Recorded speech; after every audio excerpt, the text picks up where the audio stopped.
Hello, ladies and gentlemen, and welcome to what is probably going to become a yearly thing. I hope, I think, I surmise, suspect.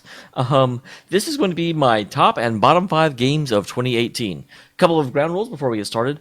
Obviously, this is going to be my personal top and bottom of 2018, and of course, it's games I played in 2018, not games that came out in 2018.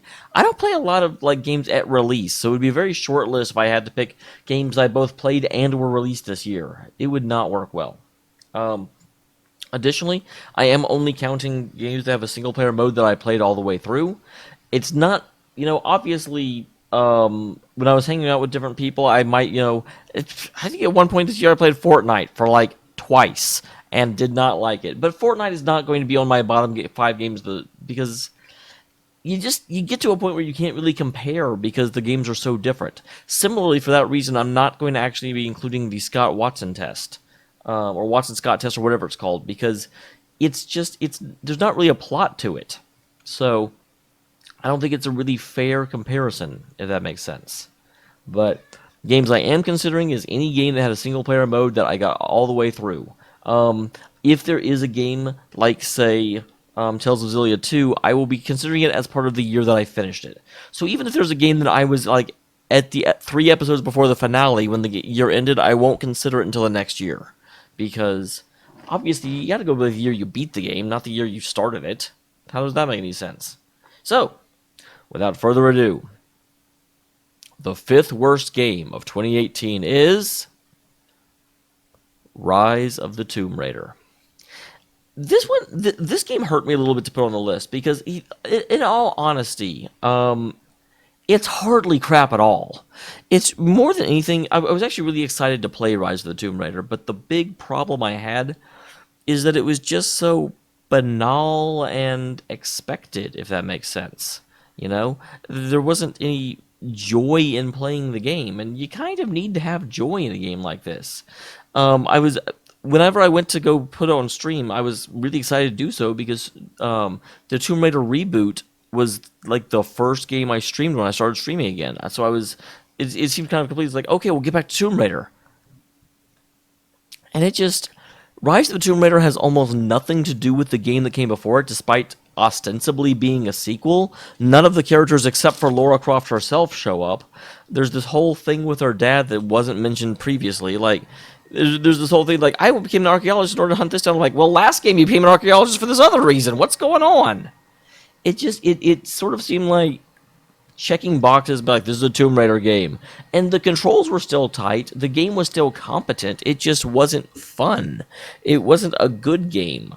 And so everything else I enjoyed playing, and this one just kind of felt like a chore. I shouldn't say everything else. There are obviously another 4 games worse than this one, but in terms of, the games that weren't on the list, this one's on it because I just legitimately kind of sludged through it as opposed to really enjoying my way through it. The 5th best game I played this year is actually a little bit ironic in that it is almost the exact opposite of Rise of the Tomb Raider. It is Xenoblade Chronicles 2. I have a lot of issues with Xenoblade Chronicles 2. There's a lot wrong with it. There's a lot of things that happened in terms of Xenoblade Chronicles 2 that I just... there was kind of rampant sexualization that I really felt like... I don't mind having sexy characters, but the problem is they were sexy characters that seemed to serve no real purpose whatsoever. At the end of the day, you were just sort of like, oh, well, I guess this character is phenomenally attractive, but no one will actually reference that ever, because it's a Nintendo game. So you have all of these, bombastic women running around that nobody ever comments on, and it's when Bayonetta runs out and her clothes are coming off, she is still, people acknowledge the fact that she's a creature of ecstasy. People will make reference to the fact of just how amazing she looks. And she definitely has that femme fatale thing going on. If you're going to have a character that looks really, really, really appealing and alluring, but no one in the world pays attention to it, and you have a lot of these running around, it just sort of makes the world not make sense to me. But obviously, this is my 5th best of the game, so despite that, despite all the issues I had with it, and despite the weird made plotline that went nowhere, I just enjoyed playing this story. You know, once the game got going, once I got past chapter 4, it just really started clicking into place. The characters were fun, and the combat system was rewarding and interesting, and it's another game from, you know, a developer that always, even though they seem to repeat a lot of themes, it was very, you know, it was like, it got put me in a situation where I got to overlook a lot of the flaws. And I always enjoy, you know, there's never going to be a perfect game out there. There's always going to be things that annoy me about something. But the true test is whether or not the things that are missing are missed. And at the end of the day, with Xenoblade Chronicles 2, I acknowledged the problems, but they didn't detract from the experience for me. The fourth worst game of 2018, Ni no Kuni 2, Revenant Kingdom. Oh my god, I feel like I'm just going to be talking about Tomb Raider again, because this was competently done. You could tell that a AAA studio worked on it, and all of the systems worked well, and there was never any real issue, but it was just where Tomb Raider was kind of banal and samey through the whole thing, so it never really got interesting. This game, at the very least, was banal and uninteresting right until the last two chapters, and the last two chapters got really good. So that's, in that respect, I suppose you could say that it really, like, Tomb Raider should be here, and it should be number 5. But the problem with it is, with Tomb Raider, it was a, like, consistent letdown. With this one, it's almost like a slap in the face at the end, because I'm like, you could have been so much better. You could have done so much more, and no, you didn't do anything more. You were just samey and stupid the entire time, and it was, I would, you know, it's sort of like when you talk to a, like, uneducated versus a uninformed person. And the uneducated person, Tomb Raider in this example, just wasn't handled very well, and you would have liked to see better, but you didn't. The uninformed person, Ni no Kuni 2, was just like, you knew what to do, you knew how to make a better game, you just were too lazy to do it. And that's why it's my number 4 spot, because even though it's probably technically a better game than Tomb Raider, it actually hurt me because it was, and I actually think the other thing is that Tomb Raider wasn't good, but it wasn't terrible, and this game was actually frustratingly bad for a lot of the game, and then at the end it had this moment of glory. I realize I'm rambling. I apologize, guys. It's what I do. The fourth best game of 2018. Danganronpa V3. Before I even get into this, because I know there's some people that have not played Danganronpa, I won't be going to a lot of plot points in this, and in fact, I'm even drawing something that has no relation to the actual game. So those of you who played Danganronpa and you see this, you're like, what the hell is that? Why are you doing that? It's because I'm very intentionally trying not to spoil anything. So, V3. Didn't like the ending of V3. I thought the ending of V3 was frustrating and a little bit, you know, it seemed like they were trying a little too hard to me. But the rest of the gameplay was amazing, and I absolutely adored the fifth trial. The fifth trial was amazing. It actually is probably better than the fifth trial of Danganronpa 2, and Danganronpa 2's fifth trial was also absolutely incredible. The characters were interesting. I do have to say that a lot of the characters seem to be cliches rather than characters, but I said the same thing about Danganronpa 2. It's interesting, whereas Xenoblade Chronicles 2 ended up being amazing, partially because the characters were so well written, so lovable, and the world was interesting. This one just really, really challenged me intellectually, and frankly, this is a weird reason to like it, but it tricked me more often than it didn't, and I'm not the world's greatest genius, but I'm also not a stupid person. So the fact that it was able to trick me that consistently, I really, really, really took my hat off and was very impressed by. The third worst game of 2018. Mass Effect Andromeda. Yeah, this is a little bit weird one to end up here because I started Mass Effect Andromeda in 2017 and ended up swinging back to it after we beat Persona 5. Um, which, interestingly, we beat Persona 5 in 2017, but Mass Effect Andromeda took into 2018 to beat, and hey, that makes it eligible for this. This one kind of hit me the same way that Ni no Kuni did, in that the very end of the game was actually pretty good.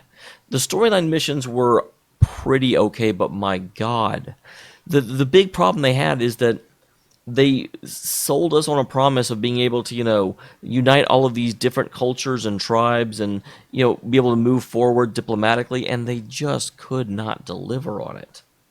And they sold us on this fantasy, and then they just delivered a mediocre product. And it's one of those, again, I realize as I'm talking about this now that, unfortunately, Mass Effect Andromeda is probably a better game than Ni no Kuni is, so it shouldn't really be the third worst.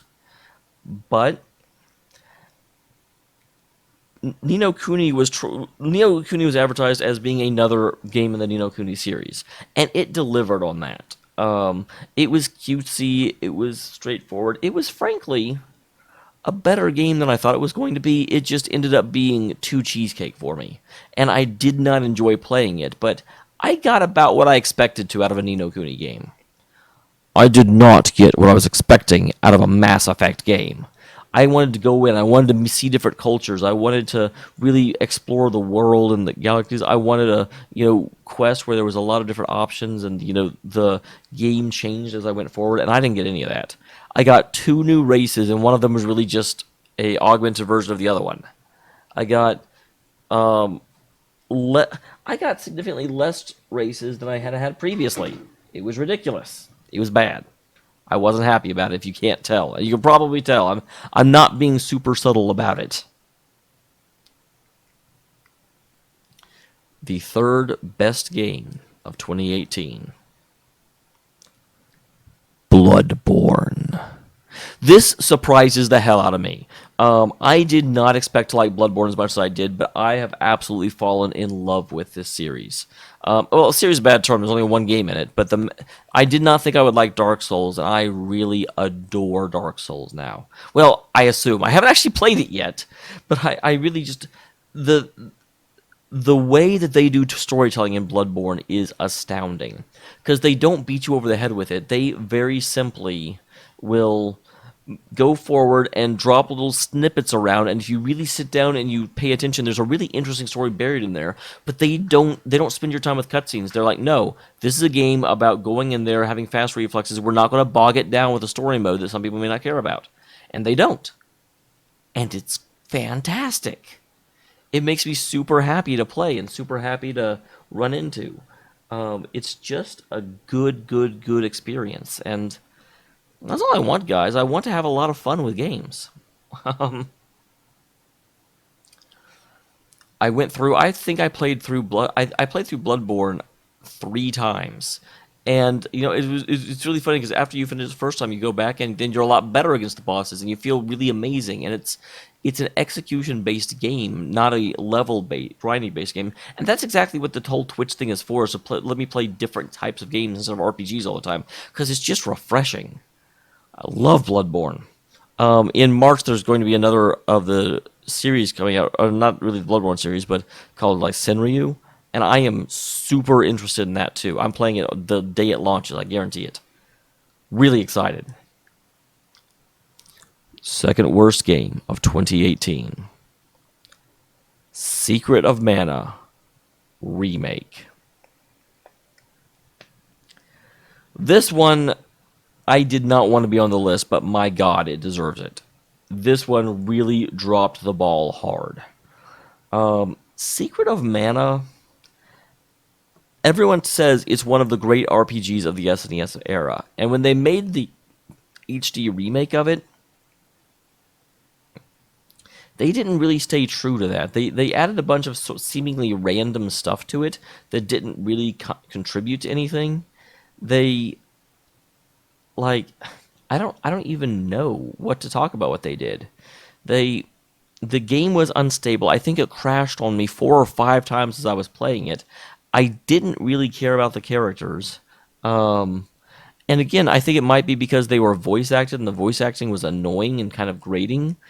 And it just, the art style was like super in your face cutesy. They made it even more so than the original game was. Because I'd played the original game a little bit and was interested and didn't mind the characters. But this time around, at the end of the game, there's a event that happens that I won't spoil in case you haven't played it, but even everyone in chat, even while we were doing it, people were like, "Are we supposed to care about this?" And I'm like, "I sure don't. I don't have any empathy or sympathy or compassion for these characters. They're just bad. They're not good. They're not good, and that means they're bad." Oh, it was annoying. Second best game of 2018.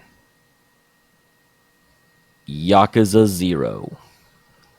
This is a game people have been telling me to play for a long time, and honestly, the big problem that you have with it is that people describe it as the Grand Theft Auto without cars, which is a stupid way to describe it, and it really sells the series short. This Yakuza 0 had an incredible plot line. Very interesting. I was super engaged and wanted to see what each chapter would bring. Open world done correctly, where there's a lot of stuff to do out there, but none of it is in your face. None of it is, oh, you have. I would do everything I could find, but there was a whole bunch of stuff I didn't find, and it really rewards you. The more you look, the more you find, and if you don't care, just go on straight through the plot.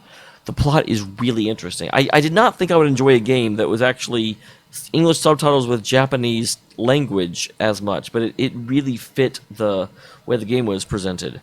I do have to say, if Yakuza 0 is obviously a prequel to the series, and it doesn't actually set the series up as well as it could. When I moved into the Yakuza proper, there was a lot of stuff that happened I was not 100% sure of. But as a standalone game, 0 is astounding. There's a lot of stuff in there. It's Japanese, so there are some things that are a little objectionable, but none of them are really forced on you. They're all part of optional stuff. There's only one that's kind of, and even that is very like you call up a like phone sex operator, and almost immediately I start asking her about what you need to know. So there's not even any phone sex. So other than that, nowhere in the plot does it make you do any of the kind of risque other stuff, but it's there if you want it, which is exactly how I think games should handle stuff like that. I know I talk about this a lot, but Yakuza 0, great game. Very fun. Beats out Bloodborne simply for the fact that Bloodborne is super competent and fun at what it does, but it's a little bit narrower. Yakuza is broad, there's a lot to do, and it's all executed on very well. The worst game of 2018. The Quiet Man. Oh my effing god. Remember when I said that Secret of Mana crashed on me like 5 times? Well, The Quiet Man doesn't actually crash on you. It runs, but there are bugs. You will very frequently get knocked out, only the game doesn't know about it for a second. And so you're just sitting there swinging, and then all of a sudden your guy just like face plants out of nowhere. The combat is super methodical, the exact same thing every time. There's apparently an I win button that the tutorial never tells you about, and I only found it at the very end of the game. The plot is ridiculous, to put it lightly, and there's barely a plot to begin with, because they have this really cool concept where we're going to have a mute character, and our mute character or a deaf character, and because of that, all of the cutscenes won't be audible, so you have to figure out the plot yourself. But then they put you on this like linear path where you just go from location to location, people come out and you beat them up. So I never really understood what the plot was about that closely, but it didn't freaking matter because I didn't have to pick where to go. So I'm like, if you're going to commit to this, commit to it. Make it like a detective game where the detective is deaf. I thought that sounded really cool. And then they couldn't sell on, again, sort of the same thing I said back when I was doing, Mass Effect and Ni no Kuni. They sold me on a premise, but then they couldn't deliver on the premise they had sold. I wanted this game about trying to figure stuff out, and almost like another Heavy Rain where you have to like pay attention and figure stuff out, or you get the bad ending. But no, there's nothing to figure out. You just go room to room. People come out, and the same four people the entire game. You beat them up repeatedly. I know it's not actually the same four people. It's the exact same four character models, and I'm like, how is this a AAA developed by Square Enix this buggy and this bad? Not even published by, developed by. Do not understand. Bad game. Do not recommend. We actually had a lot of fun playing it because I got to make up my own plot, but still, that was me being amazing, not the game. The best game of 2018. Nier Automata. Guys, I gotta be real with you. When I was making this list, Nier and Yakuza switched places like 4 times. I did eventually settle on Nier because although I do like Yakuza 0 a lot, and I think it is pretty damn close to a perfect game, and it is absolutely Sony knows what they're doing in terms of, or sorry, Sega knows what they're doing in terms of paying homage to a beloved franchise. They're knocking it out of the park. But what makes Nier take the top spot for me is just it's a combination of just thoroughly trouncing my expectations and being a game type I didn't think I would like. Kind of, Bloodborne was the same way. Bloodborne, I didn't think I would enjoy it, but I got what I was expecting. It just was a lot more fun than I thought it would be. I expected to not really enjoy going through Bloodborne, and I fucking loved it. With Nier, I went in primed with my normal feels and talking about how objectification going on, and I was ready to hate on the game and constantly be like, oh my god, why are they doing this? Every time she flips around or skirt comes up and you see her thong ass and just and then I played the game, and because that's everything I kept hearing about Nier is that the main character is super sexy, and you just end up seeing her a lot. That's not what the game is about at all. At all. Like all of that stuff, all about having her run around and staring at her ass, and how you can keep seeing up her skirt. It's almost not even true. I mean, like similar to Yakuza, you have the option of doing that. Sure, you can go around and blow her skirt off and just stare at her ass the whole time if you want to, but the game never requires it. And even though, okay, as you're flipping around, you might be able to get a peek up her skirt for a second, but it's literally like a tenth of a second. And if the camera does try and move in too close, she pushes it away. Like, it's a very tongue-in-cheek game. They know what they're doing, and they're not really pandering. Instead, what it really feels like is happening is that the game designers are making this really, really interesting and epic. Without spoiling it for anyone that hasn't played it, the game is basically about what the difference between human and android is if androids develop emotions, which is not a new concept. That's been done to death. And when I saw it was going down that road, I was like, okay, we can see this. But again, they just execute on it so well, and it's a game that thoroughly surpasses my expectations. And I feel bad. This is kind of why it switched places, because I don't really know that it's better than Yakuza. They're both incredibly well-made games, but the fact that Yakuza was kind of what it was, the plot was better than I thought it would be, but the game design was exactly what I expected. But then Nier completely blew me away and thoroughly impressed me. And I was very happy to have been wrong in what I thought that game would be.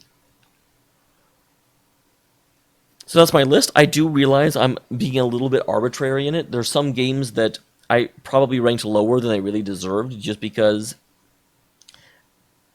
they disappointed and hurt me emotionally, whereas the other games were worse technically, but they were not bad in a way that was painful. And there are other games that may have even been higher than they deserved because they were much better than what I was actually expecting. I was, they kind of did a bait and switch on my emotions. So, but obviously, the list, if if the game that you really like didn't make it, or whatever, we can talk about it in comments. I can say why this game wasn't on the bad, why this game wasn't on the good. I definitely had to drill down and really, really consider. There were definitely some other games up for consideration that I really deeply, thoroughly enjoyed. But at the end of the day, I have to go with the ones that really just leave that lasting impact for me and really made me simply adore their series and really commit to it. And like, I now want to play the original Nier. I'm playing all the Yakuza games. I'm getting ready to play Sinryu. Danganronpa and Xenoblade are both series I'm going to be following whenever they come out. Like, these are all very much in my wheelhouse. I will say, I mentioned it before, Persona 5 was a heavy contender, and then I realized I beat it in 2017. So that instantly made it not a contender at all. But in case anyone's wondering, because you forgot when I beat it, I beat it in 2017, so it wasn't even in the running this time around. See you next time, guys. Thank you very much for tuning in.